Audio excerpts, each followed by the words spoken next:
Last week, I dropped something historic. The first ever 360 virtual reality video inside the Osiris on YouTube. That's never, ever been done before. And today, we're making history again. Because this right here, this is the first ever 360 VR video from inside the Osiris Shaft. Another YouTube first by Next, NEXT, on this channel, and another chance for you to experience one of Egypt's most mysterious, restricted, and rarely documented sites. The Osiris Shaft has recently been pulled back into the spotlight. Why? Well, because it's being used as a control for the new SR scans. Now, I'm not entirely aligned with that interpretation in the way that's being framed, but that's a conversation for another video. The point is, people are talking about the Osiris Shaft again. So naturally, you go to YouTube to learn more. You'll only find a handful of videos inside the Osiris Shaft. A few of them are mine. My ultimate guide to the Osiris Shaft, my investigation into the mysterious black goo and the results of that.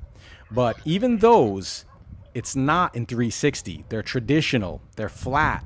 You're locked into my point of view, not this time. This video changes that because this is 360 VR. That means you're in control. You're not stuck staring at what I decide to show you. You can move your phone in any direction, or you can move the cursor on your keyboard if you're watching on a desktop, left, right, up, down, all around. Or better yet, throw on a VR headset like the one I use, the Meta Quest, Oculus, and you can step into the space with me, hands-free. Look around at your own pace, explore, observe, feel what it's like to actually be there. Now, let's set the stage, because this place is deeper than just stone. The Osiris Shaft is a subterranean complex buried beneath the causeway of Pharaoh Khafre. It lies about halfway between the Great Sphinx and the Khafre Valley Temple, completely hidden from public view, and it consists of 3 vertical shafts, A, B, and C, each one descending deeper into the earth. These lead to 3 distinct levels, with multiple side chambers carved into the bedrock. The lowest level, 3, holds a granite sarcophagus submerged in water, symbolically linking the site to Osiris, the ancient Egyptian god of death, resurrection, and the watery underworld. Now, here's where I offer something different. I don't believe the Osiris Shaft was originally intended as a tomb. Look closely at the architecture, and it tells a different story. This looks and functions like a hydraulic system, a drainage or runoff structure engineered to manage water flowing off the Giza Plateau. Consider this. Khafre's causeway and surrounding areas covers multiple acres of slope limestone, and even 1 inch of rain, just a single acre, produces 27,000 gallons of water. Multiply that across several acres, and you're talking about hundreds of thousands of gallons needed somewhere to go. And this happened in the Old Kingdom. A lot of people tend to think it didn't rain or there wasn't a lot of water in the Old Kingdom. That's simply not true. And the Osiris Shaft sits right in the natural drainage path, a perfect place for the water to collect, settle, and drain. And basically, it's a defensive system to protect, in this case, the mastabas, which are on the other side of the Osiris Shaft. The Osiris Shaft is in between the mastaba field and the pyramids. You find these shafts on the south and east side, where the Mokadam rock formation would have the water drainage. So the multi-level vertical shafts aren't symbolic. They're functional. The lowest chamber was once filled with water by design, not accident. It was a reservoir. Later, sure, it may have been reinterpreted. It could have been repurposed. The granite sarcophagus and mythic symbolism could have come after, transforming the space into a ritual site or symbolic tomb. That's what the ancients did best. They layered meaning onto function. But originally, this was engineering. It was brilliant. It was practical. And it was something we're just starting to decode. The whole idea of it being a tomb, which Zahi Hawass popularized after claiming discovery. Zahi didn't actually discover it, just in modern times in the 90s, and he was on TV for that. And so, yeah.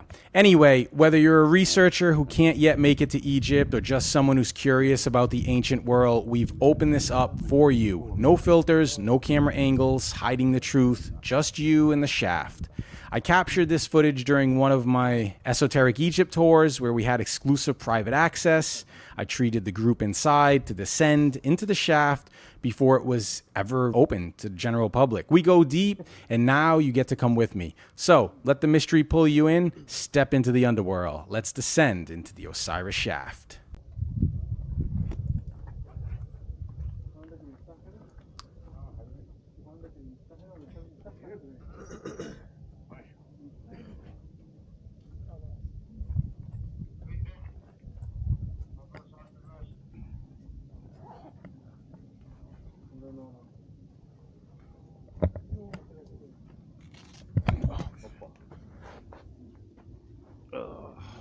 Camel shit.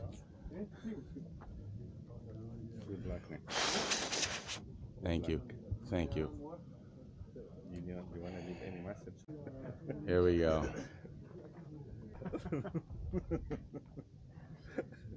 That's great to hear, guys. It's fantastic. You going down this time? Me? Yeah. No, I promise next time in September. Yeah. It might not be a next time. Yeah.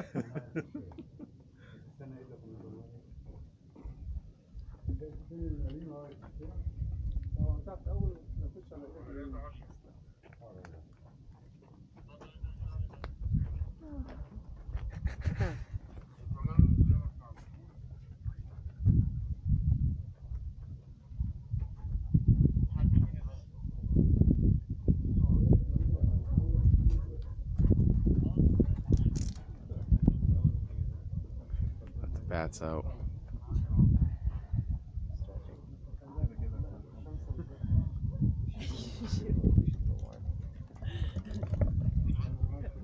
Everybody ready? Excited? Yeah.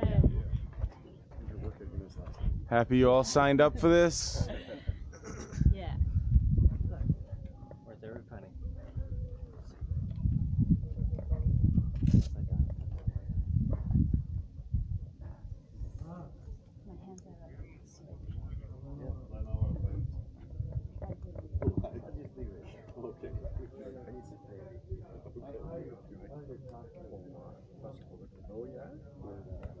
Okay.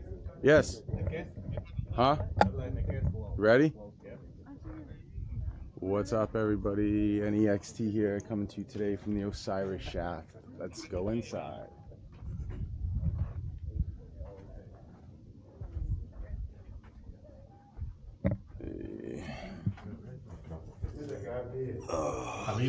Habibi. All right.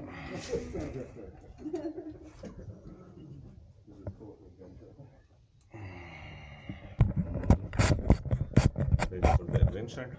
Yep. Yes. Yeah. Go ahead.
Yeah, you can go down.